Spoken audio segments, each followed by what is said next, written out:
দিবি সম্বোধন সখী অনাৰ্য বৰ্বৰ হৈ বাহ্মণ কন্যাৰ সাজ তই কৰ পৰিধান এতিয়া মই কি সাজ কৰি পৰিধান সখী এয়া তুমি কি কৈছা সখী কি মই তোমাৰ বস্ত্ৰহে কৰিলোঁ পৰিধান তাৰ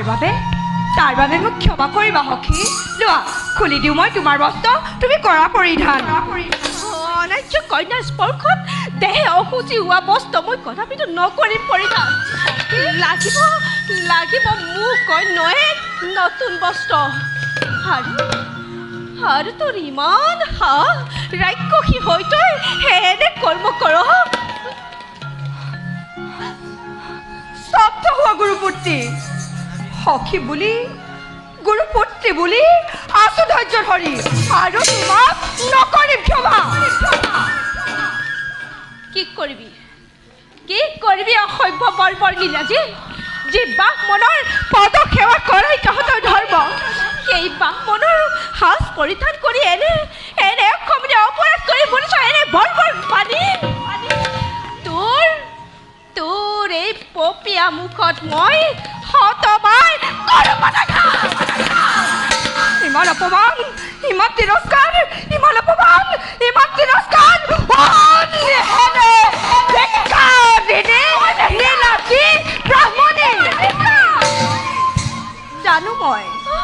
জানো মই ভালদৰে তোৰ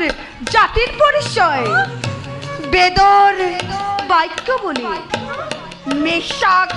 সঁচা বুলি বৈশ্য শূদ্ৰ ক্ষত্ৰিয়ক কৰি প্ৰতাৰণা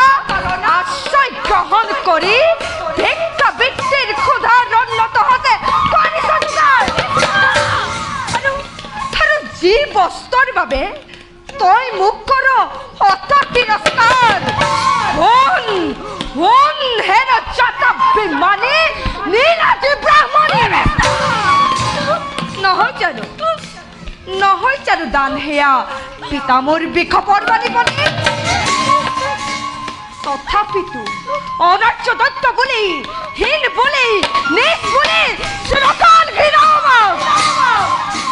যি ব্ৰহ্ম তেজৰ বাবে তহঁতে কৰ অত অহংকাৰ কিৰে বৈ যোৱা শুনিতৰ ধাৰা ভাবিছা কাৰ অনুগ্ৰহত হেৰুৱাই দেৱগুৰু ৰাখন তোৰ পিতৃ শুক্ৰাচাৰ্যই অন্ন বস্ত্ৰ বাসস্থানৰ বাবে ত্ৰৈলোক্যত ফুৰিছিল অনাই বনাই তেতিয়া মোৰ পিতৃয়েহে দয়া কৰি দিছিল সকলো আৰু দৈত্যৰ অনুগ্ৰহত প্ৰাণ প্ৰৱৰ্তাই দৈত্যকুলক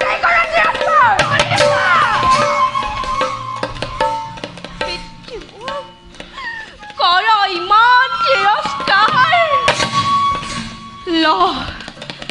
ল আজি তই ইয়াৰ যোগ্য পুৰস্কাৰ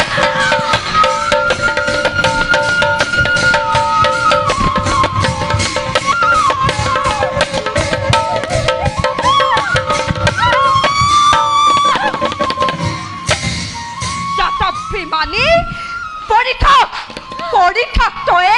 অন্ধকাৰ কোপত নালাগে তোৰ এই আৱৰণ পিন্ধি লওঁ মই মোৰ ৰাজ আৱৰণ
কই তো